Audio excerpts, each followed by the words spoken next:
4 February इसवी सन 1670 साली तानाजी मालुसरे यांनी गड कोंढाणा मोगलांचा किल्लेदार दिल्लीचा बादशाह औरंगजेब आणि औरंगजेबाचा लढाऊ किल्लेदार रणशूर राजपूत हिंदू उदयभान राठोड यांच्यापासून गडाच्या पश्चिमेच्या बाजूनं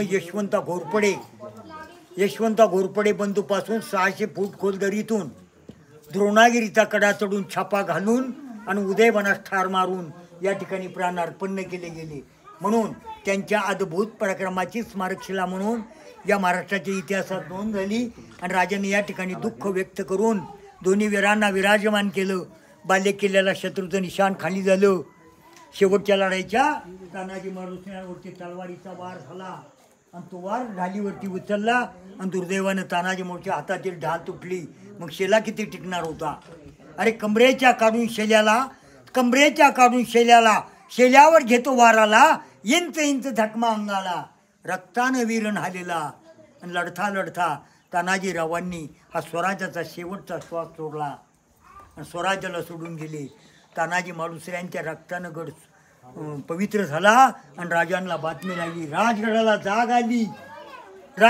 जाग आली आणि राजगडावरनं जिजाऊन म्हटलं, शुभाराजे तुम्ही जाऊ शकता गडाला.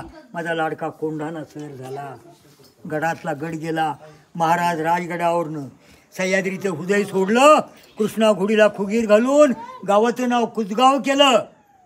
कुच मारून कुचखिंडीनं महाराज पुणे दरवाजावरले पहिलं पाऊल पडलं. महाराजांच्या स्वागतासाठी एकही मावळा नसताना, तानाजी मालुसऱ्यांच्या रक्तात पडलेला दुःख व्यक्त करत असताना या ठिकाणी 4 पावले मागे महाराज आले इथं. आणि या ठिकाणी महाराज मावळ्यांना घेऊन मांडी घालून इथं बसले आणि तानाजी मालुसऱ्यांचं दुःख अश्रू गाळले गेले. आणि तानाला मिठी मारली.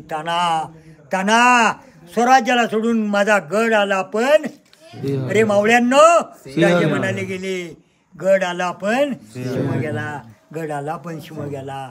जय भवानी, छत्रपती शिवाजी महाराज की जय. सुभेदार तानाजी मालुसऱ्यांचा.